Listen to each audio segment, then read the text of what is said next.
Hello students, हम इतिहास का थर्ड चैप्टर देख रहे थे और उसमें इतिहास विषय में हुए अनुसंधानों की बात जो है उपयोजित इतिहास में हम देख रहे थे। उसमें हमने विज्ञान देखा, तकनीकी विज्ञान देखा, उद्योग धंधे और व्यापार। इन सब का अगर हम इतिहास ढूंढेंगे, इनके पीछे की उपयोजित इतिहास यानी क्या, उसके पीछे का इतिहास जब हम ढूंढते हैं तो उसे क्या कहा जाता है, उपयोजित इतिहास जो है उसे कहा जाता है। जैसे कि हमने देखा कि उद्योग धंधे और व्यापार, इसमें किस प्रकार से परिवर्तन जो है वो होता रहा है।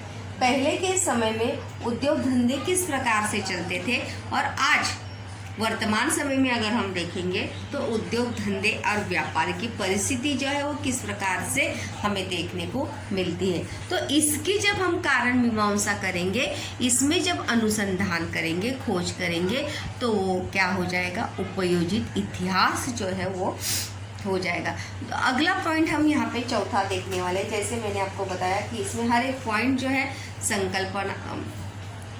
टिप्पणी के लिए आता है और विस्तार पूर्वक में भी सब पॉइंट, कोई भी 3 पॉइंट 2 पॉइंट जो है वो पूछे जा सकते। तो so importance topic is here now.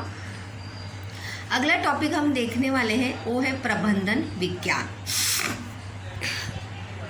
प्रबंधन यानी क्या, मैनेजमेंट, नियोजन, उत्पादन के संसाधन, मानव शक्ति और उत्पादन की विविध प्रक्रियाओं, बाजार और विक्रय के प्रबंधन की श्रृंखला में इनके संबंध में भूतकालीन व्यवस्थाएं किस प्रकार से थी। मतलब इन सभी का व्यवस्थापन जो है वो किस प्रकार से होता था। मतलब उत्पादन, अगर किसी फैक्ट्री में नियोजन करना है, मैनेजमेंट करना है, तो वो उस समय किस प्रकार से होता था और आज के समय में किस प्रकार से होता है।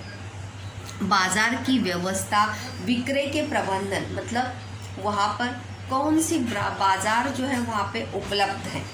मतलब जो कंपनी में जो प्रोडक्ट वहाँ पर होता है, जिस प्रोडक्ट का उत्पादन वहाँ पर होता है, उसे बेचने के लिए वहाँ पर उस संबंधित ग्राहक है क्या, नहीं। ये सभी जानकारी जो है हमें प्रबंधन विज्ञान में देखने को मिलती है। मतलब हम अपने बिजनेस को मैनेज करते, MBA में देखो बिजनेस मैनेजमेंट ही सिखाया जाता है। मतलब हम उसी क्षेत्र में वही बिजनेस हमें करना चाहिए जो उस क्षेत्र की मांग है, उस विभाग की मांग है। अगर हम आदिवासी क्षेत्र में मॉल खोल देंगे तो वहाँ पे हमारा वो मॉल का बिजनेस चल सकता है क्या, नहीं। तो जब हम इन सभी, यहाँ पर देखो दिया भी है कि इनके संबंध में भूतकालीन व्यवस्थाएं किस प्रकार थी। भूतकाल में ये मैनेजमेंट या व्यवस्थापन जो है वो किस प्रकार से होता था, इसे समझना जो है वो आवश्यक होता है कि उस समय कैसा था और आज कैसा है। इस श्रृंखला से जुड़े विविध स्तरों के लोगों की पारंपरिक मानसिकता को समझने के लिए इन सभी का भार जिन अलग अलग सामाजिक और आर्थिक संस्थाओं के संगठनों पर निर्भर रहता है, आदि उनका इतिहास समझते हैं। इस श्रृंखला से जुड़े विविध, मतलब जब हम व्यापार करते हैं तो व्यापार से बहुत सारे व्यक्ति जो है एक व्यापार से जुड़े होते हैं और उस व्यापार से जुड़े हुए व्यक्तियों की पारंपरिक मानसिकता को समझने के लिए, मतलब उसकी सोच और उसकी समझ को समझने के लिए इन सभी का भार यानी क्या, यहाँ पर वजन इसका अर्थ नहीं है, उसका महत्व जो है जिन अलग अलग सामाजिक और आर्थिक संगठनों पर निर्भर रहता है। क्योंकि जैसी मनुष्य की सोच रहती है वैसा ही सामाजिक व्यवस्थापन और आर्थिक संगठन जो है वो हमें देखने को मिलता है। आदि उनका इतिहास समझते हैं तो वर्तमान स्तरों पर प्रबंधन करना सरल हो जाता है।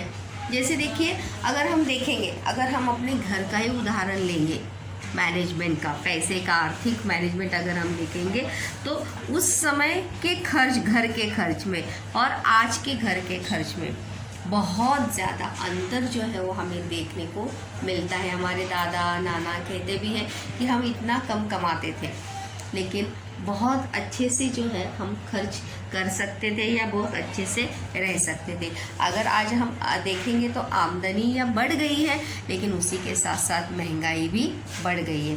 तो इसीलिए वहाँ पर अगर हम वर्तमान समय की और भूतकालीन समय या उस समय की आर्थिक व्यवस्था को देखेंगे प्रबंधन को देखेंगे तो वहाँ पर वो क्या हो जाता है, उसका उपयोजित इतिहास हो जाता है। इसीलिए देखो यहाँ पर एक पॉइंट दिया भी है, तो वर्तमान समय में विविध स्तरों पर प्रबंधन करना सरल हो जाता है।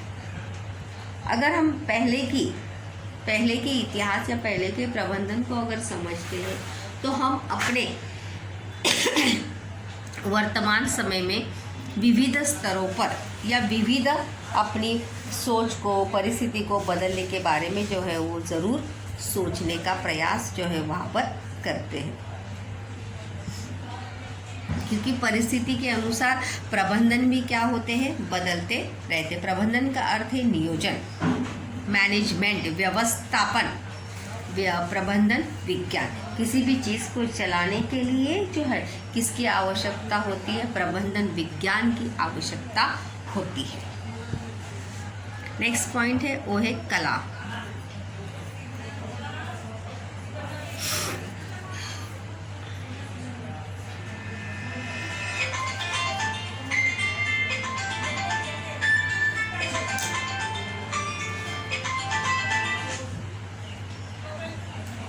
विविध कला क्षेत्रों में हुई अभिव्यक्ति और उसके कारण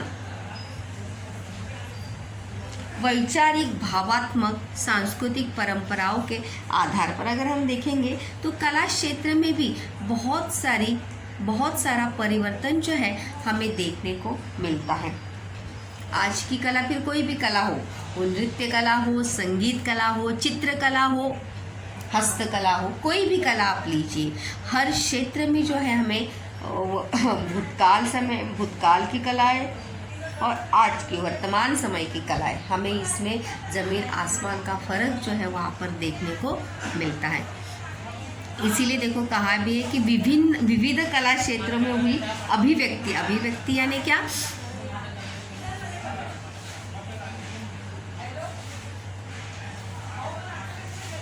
अभिव्यक्ति यानी विचार, अपना मत व्यक्त करना, और उसके कारण वैचारिक, अभिव्यक्त होना यानी अपना मत प्रस्तुत करना, उसके कारण वैचारिक, भावात्मक, सांस्कृतिक, मतलब जैसे मनुष्य की सोच होती है उसी के आधार पर, क्योंकि सबकी अपनी अपनी पसंद है, सब अपनी अपनी, किसी को देखो नृत्य पसंद होता है, किसी को संगीत पसंद होता है, किसी को हस्तकला पसंद होती है। तो वैचारिक, भावात्मक और सांस्कृतिक परंपरा के आधार पर हुए कलाओं के विकास को समझना जो है वो आवश्यक है। और हर क्षेत्र की कला जो है वो प्रसिद्ध है और हर कला के पीछे क्या छिपा है, इतिहास छिपा है, फिर चाहे वो लोक कला हो अथवा नृत्य कला हो। अगर आप देखेंगे तो हर राज्य का, हर प्रदेश का क्या होता है, एक प्रादेशिक नृत्य होता है, प्रादेशिक लोक कला होती है, प्रादेशिक लोक संगीत होता है, और उसे समझने के लिए हमें क्या समझना आवश्यक होता है, उसके पीछे का इतिहास जो है वो हमें समझना आवश्यक होता है। किसी भी कला की अभिव्यक्ति के मर्म को कलाकृति बनाने वाली की मानसिकता, मर्म यानी क्या, सोच, मानसिकता और विशिष्ट कला शैली के विकास क्रम को सांस्कृतिक विकास के अध्ययन द्वारा समझा जा सकता है। अगर हमें किसी के कलाकृति बनाने वाले की मानसिकता को समझना है तो विशिष्ट कला शैली के विकास के क्रम को यानी क्या, उस विशिष्ट कला शैली का विकास किस प्रकार से हुआ, उसे अगर उसका इतिहास हम जानेंगे, किसके आधार पर, सांस्कृतिक इतिहास के अध्ययन द्वारा जो है इसका अध्ययन हम कर सकते हैं कि किस प्रकार से किस कला क्षेत्र में जो है हमें परिवर्तन वहाँ पर देखने को मिलता है। अगर हमारा भारत देश जो है विविध राज्य से, विविध संस्कृति से और विविध कलाओं से क्या है, परिपूर्ण है। और इसीलिए विविध कला क्षेत्रों में हुई अभिव्यक्ति जो है उसके कारण वैचारिक, भावात्मक और सांस्कृतिक परंपराओं के आधार पर हुए कलाओं के विकास को समझना जो है वो आवश्यक है। जैसे कि मैंने अभी कहा कि जैसे समय बदलता है वैसे कला क्षेत्र में भी हमें परिवर्तन देखने को मिलता है। उसे प्रेजेंट करने का, उसे प्रस्तुत करने का तरीका भी समय के अनुसार क्या होता रहता है, परिवर्तित होता रहता है, बदलता रहता है। आज के समय में और उस समय में कला प्रस्तुत करने में बहुत अंतर हमें यहाँ पर देखने को मिला है। उसके बाद अगला पॉइंट हम देखने वाले हैं वो है मानवीय ज्ञान शाखा। मानवीय ज्ञान शाखा में अगर आप देखेंगे बच्चों तो इतिहास, पुरातत्व, समाज विज्ञान, मानव विज्ञान, राजनीति विज्ञान, अर्थशास्त्र जैसी ज्ञान शाखाओं के उद्गम और विकास को समझ लेना इन ज्ञान शाखाओं के अध्ययन का एक आवश्यक अंग है, एक आवश्यक क्या है, घटक है। कि अगर हमें इन सभी क्षेत्रों के बारे में अगर हमें जानकारी प्राप्त करनी है, इसे समझना है, तो हमें इतिहास, पुरातत्व, समाज विज्ञान, पुरातत्व समाज विज्ञान यानी इतिहास में पुरातत्व क्षेत्र या पुरातत्व विभाग जो है इतिहास से ही जुड़ा होता है। मानव विज्ञान, मनुष्य की प्रगति का इतिहास। राजनीति विज्ञान, किस प्रकार से राजनीतिक परिस्थिति जो है बदलती रही है, उसमें परिवर्तन किस प्रकार से हो रहा है। अर्थशास्त्र, अर्थशास्त्र में कैसा परिवर्तन हुआ है। जैसी ज्ञान शाखाओं के उद्गम, उद्गम मतलब क्या, उदय स्थान, क्योंकि ये सभी शाखाएं जो है इन सभी से अलग अलग शाखाओं का क्या होता है, उद्गम होता है। और विकास को समझ लेना इन ज्ञान शाखाओं के अध्ययन का क्या है, एक महत्वपूर्ण घटक है, एक महत्वपूर्ण क्षेत्र है। विज्ञान और अन्य सभी ज्ञान, विज्ञान और सभी ज्ञान शाखाओं की जननी जो है वो कौन है, दर्शन। दर्शन यानी क्या, मैंने दर्शन इस शब्द का अर्थ पहले भी आपको बताया था। दर्शन यानी तत्व ज्ञान। हर कला या हर शाखा की उपज जो है वो क्या है, तत्व ज्ञान। तत्व ज्ञान यानी क्या, हम सोच, फिर वो कोई भी शाखा क्यों ना हो, फिर चाहे वो कला हो, विज्ञान हो, प्रबंधन विज्ञान हो, वैश्विक पसारा और उसमें मानव का अस्तित्व, इनके पारस्परिक संबंध को समझ लेने की आवश्यकता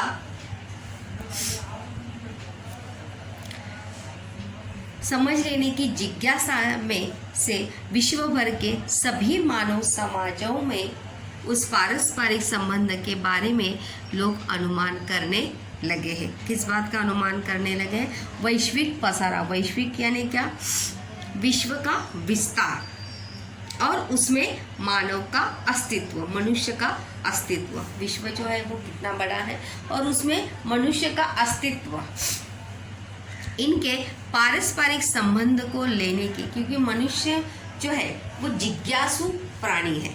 मनुष्य के मन में जो है हर चीज़ के बारे में जानने की जिज्ञासा जो है वो क्या होती है, निर्माण होती है।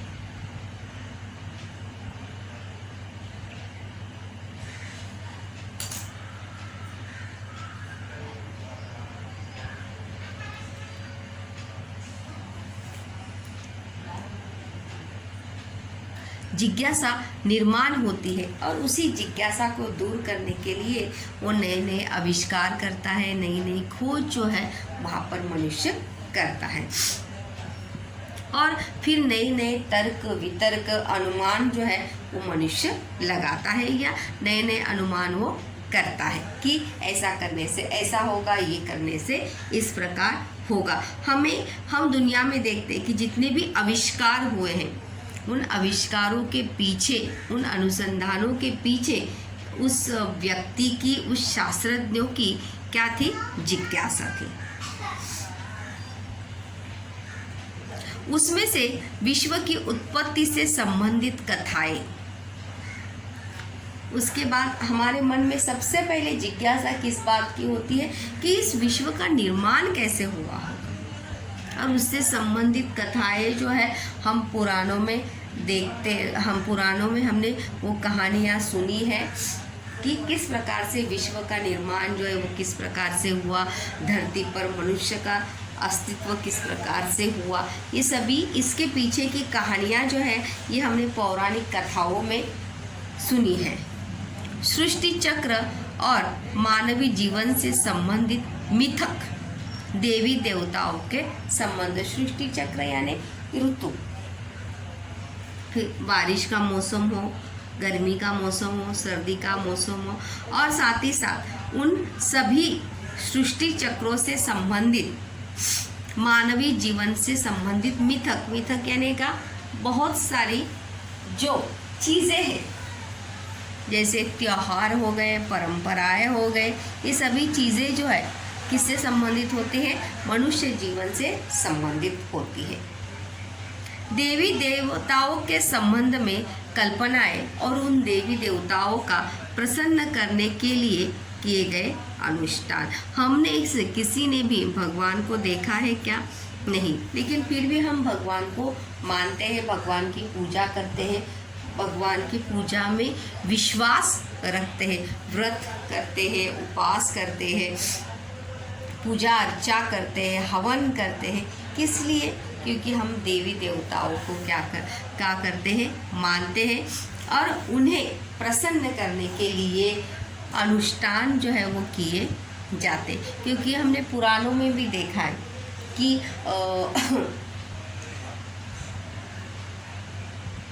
देवी देवताओं को प्रसन्न करने के लिए लोग जो है क्या करते थे? तपश्चर्या करते थे और अपनी सिद्धियों को क्या करते थे? प्राप्त करते थे।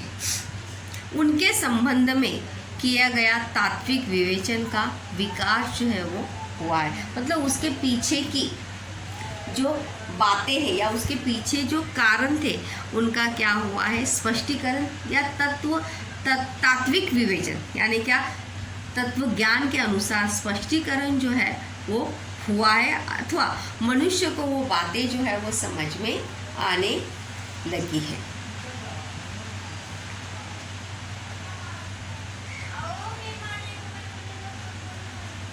प्राचीन लोगों द्वारा किए गए इन अनुष्ठानों के विचारों में दर्शन और तत्वों के बीच है।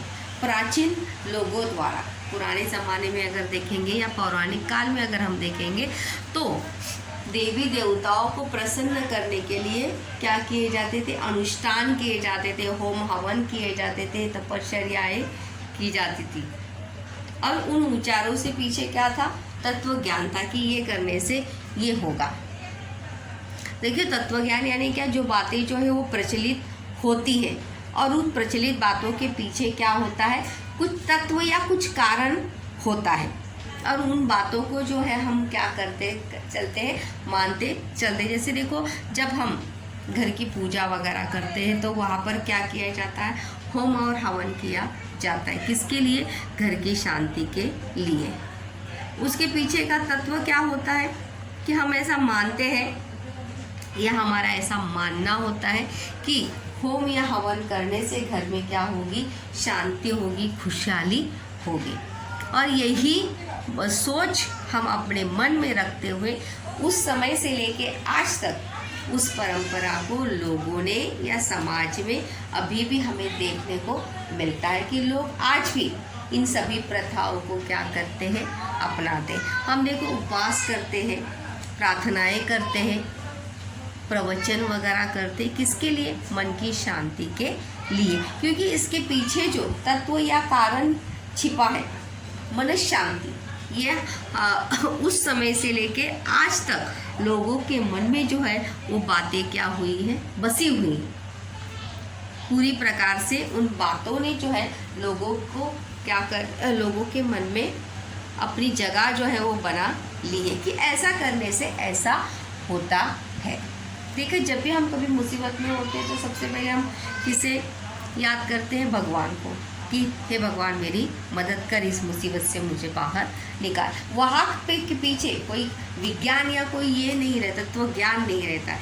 वहाँ पे हमारे पीछे वहाँ पे क्या होता है? तत्व यानी क्या? हमारी सोच होती है कि ऐसा करने से ऐसा होगा, भले होगा या नहीं, ये बात दूसरी बात है, लेकिन हमारे मन को जो है क्या मिलती है? तसल्ली या शांति, जिसे हम मन शांति कहते हैं। वो मन शांति जो है वो हमें ज़रूर मिलती है, इसीलिए हम ऐसा करते हैं। तो बच्चों, यहाँ पर हमने देखा कि इतिहास विषय में अनुसंधान, अलग अलग विषयों में इतिहास विषय में किस प्रकार से अनुसंधान या खोज जो है हम कर सकते हैं। तो यहाँ पर दर्शन एक बहुत बड़ा एक टॉपिक है, जिसे क्या कहते हैं? तत्वज्ञान। तो तत्वज्ञान खुद एक बहुत बड़ा विषय है पढ़ाई के लिए या रिसर्च के लिए, क्योंकि हर चीज़ के पीछे क्या होता है? जैसे हम एक शब्द इंग्लिश में यूज़ करते हैं लॉजिक, इसके पीछे क्या लॉजिक है? कभी कभी देखो, कुछ बातों से पीछे कोई लॉजिक हो जो है वो होता नहीं, लेकिन हम उसे मान के चलते कि ये ऐसा करने से ऐसा होगा, और हम करते रहते हैं। उसके बाद इस चैप्टर में तीसरा पॉइंट जो बच्चों हम देखने वाले हैं वो है उपयोजित इतिहास और वर्तमान काल। अभी हम जो है यहाँ पर उपयोजित इतिहास का और वर्तमान काल का क्या संबंध है, सह संबंध जो है वो क्या है, वो हम यहाँ पर देखने वाले हैं कि सही मायने में वर्तमान काल का संबंध जो है यहाँ पर उपयोजित इतिहास का संबंध जो है वर्तमान काल से है या नहीं।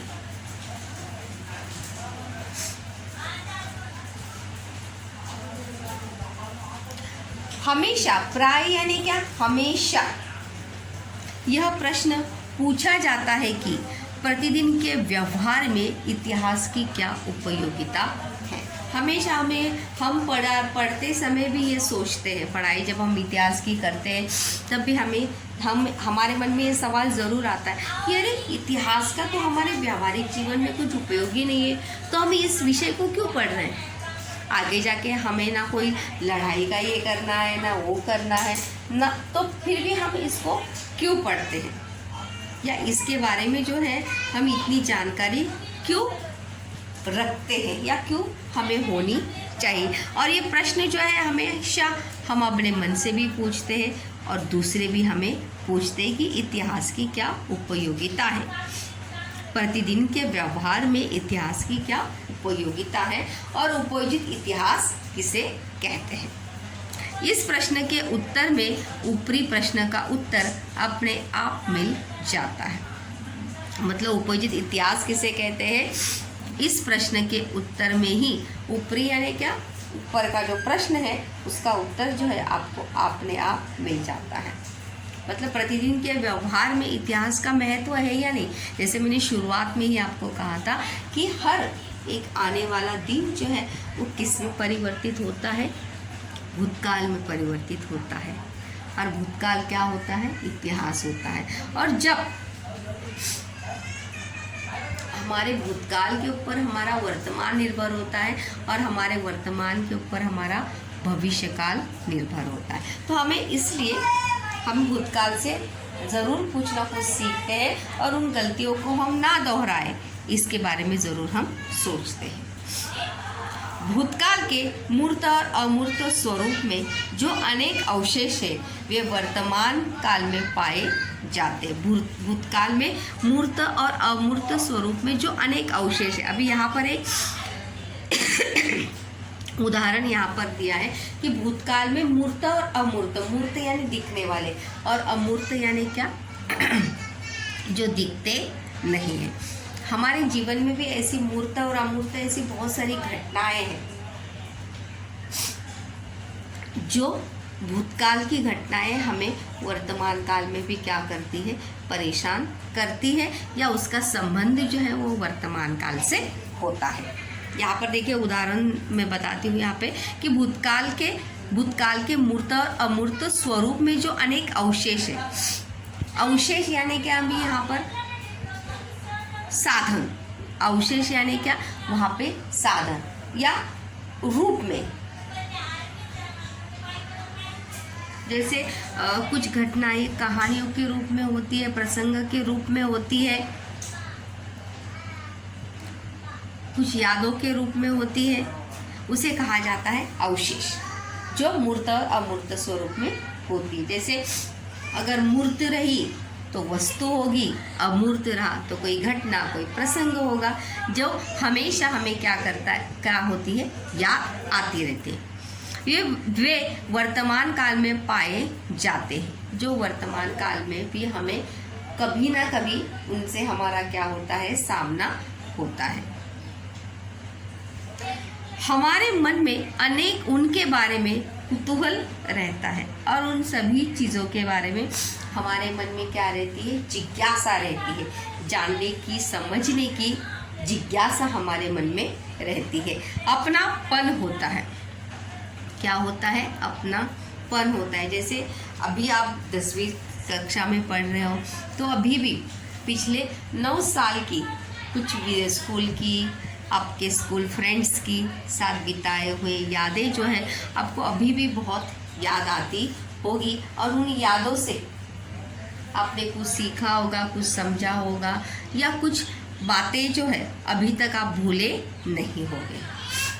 अब उन यादों से क्या रहता है, अपनापन रहता है, उन घटनाओं से, उन व्यक्तियों से हमें उनके अस्तित्व का इतिहास समझ लेने की आवश्यकता अनुभव होती है, और तभी हमें उनके अस्तित्व का मतलब हमारे वर्तमान समय में या वर्तमान जीवन में उनका क्या अस्तित्व है,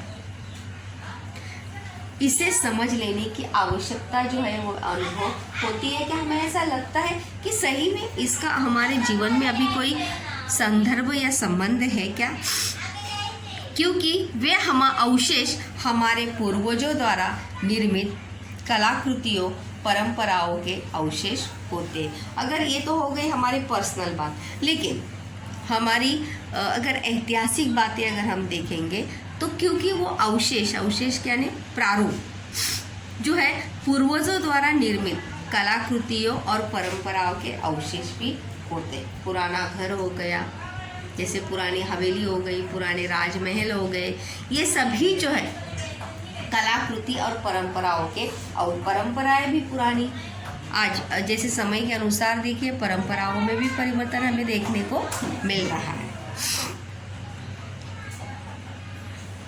ये वह हमारी सांस्कृतिक विरासत होती है। विरासत यानी क्या, संपत्ति, लेकिन किसके रूप में, जो हमें हमारे पूर्वजों से मिलती है, फिर चाहे कला के रूप में हो या परंपरा के रूप में हो। कला के रूप में कौन सी मिलती है, अगर किसी के नाना दादा अच्छे गायक होंगे, अच्छे चित्रकार होंगे, तो आगे जाके आप में भी वो कला गुण जो है वो क्या हो सकता है, एक विरासत के रूप में आपके अंदर आ सकता है। और तभी हम कहते, तभी हमारे पिताजी माँ कहती कि अरे तुम्हारी दादी भी ऐसे ही इतने अच्छे चित्र निकालती थी, इतना ही अच्छा गाना गाती थी, इतना ही अच्छा खाना बनाती थी, क्योंकि वो विरासत, वो या वो क्वालिटी जो है वहाँ से आपके अंदर आई है। वो हमारी पहचान होते हैं, और वो विरासत या वो बातें जो है वो फिर चाहे वो कलाकृतियों हो या परंपराओं की हो, वो हमारी क्या होती है, पहचान होते हैं। उसके इतिहास का ज्ञान हमें हमारे उद्गम स्रोत तक ले जाता है, और उसके इतिहास का, तब हम उसके बारे में जानने के बारे में जब हम सोचते हैं, तब उस हमारे उद्गम यानी क्या, उसकी शुरुआत, स्रोत यानी क्या, साधन तक हमें ले जाता है कि अरे इसकी शुरुआत कहाँ से हुई होगी। जैसे अगर हम यहाँ पर देखेंगे वारली पेंटिंग, एक कला का ही एक प्रकार है वारली पेंटिंग। तो जब हम उसके बारे में खोज करेंगे आज भी बहुत प्रसिद्ध है वारले पेंटिंग। तो उसके बारे में जब सोचेंगे, उसका इतिहास जब जानेंगे, तब हम उसकी शुरुआत कहाँ से हुई ये हम पहले समझने का प्रयास वहाँ पर करेंगे। अतः उस विरासत को हमारी और हमारी आने वाली पीढ़ियों के हितों को दीर्घ काल तक संरक्षित रखने की, उनका संवर्धन करने की आवश्यकता उत्पन्न होती है। और इसलिए अंत में अगर हम देखेंगे तो उस विरासत को हमारी और हमारी आने वाली पीढ़ियों के हितों को, हमारी आने वाली पीढ़ियों के हितों को मतलब हमारी जितनी भी पीढ़ियाँ आगे आएगी उनके भलाई के लिए, उनकी अच्छाई के लिए दीर्घ काल तक, ज़्यादा समय तक संरक्षित रखने के लिए उनका संवर्धन करने की आवश्यकता जो है हमें क्या होती है, उत्पन्न होती है, निर्माण होती है। हमें ऐसा लगता है कि हमारी ये सांस्कृतिक धरोहर जो है, विरासत जो है, वो हमारी आने वाली पीढ़ियों को समझने की आवश्यकता है या उन्हें भी उसके बारे में मालूम होना चाहिए। उपयोजित इतिहास द्वारा, उपयोजित इतिहास द्वारा मूर्त और अमूर्त स्वरूप की सांस्कृतिक विरासत का संरक्षण एवं संवर्धन किया जा सकता है। उपयोजित इतिहास द्वारा, क्योंकि उपयोजित इतिहास हमें क्या सिखाता है, संरक्षण और संवर्धन करना। फिर चाहे वो अपने घर के परंपराओं का ही क्यों ना हो, यही हमें उपयोजित इतिहास जो है वो सिखाता है। यहाँ पे देखो कहा भी है कि मूर्त और अमूर्त स्वरूप की सांस्कृतिक विरासत का संरक्षण एवं संवर्धन करना। संरक्षण यानी उसे संभालना और संवर्धन यानी उसके आगे बढ़ाना। फलस्वरूप व्यवसाय के अनेक अवसर निर्माण होते हैं और इसी में बहुत सारे व्यवसाय के अवसर भी आपके लिए क्या हो सकते हैं, उपलब्ध या निर्माण हो सकते। देखिए बहुत सारी सांस्कृतिक संवर्धन की संस्थाएं भी निर्माण होती है और सांस्कृतिक संवर्धन के लिए वो कार्य भी करती है। संक्षेप में कहना हो तो इतिहास के आधार पर वर्तमान काल का यथायोग्य आकलन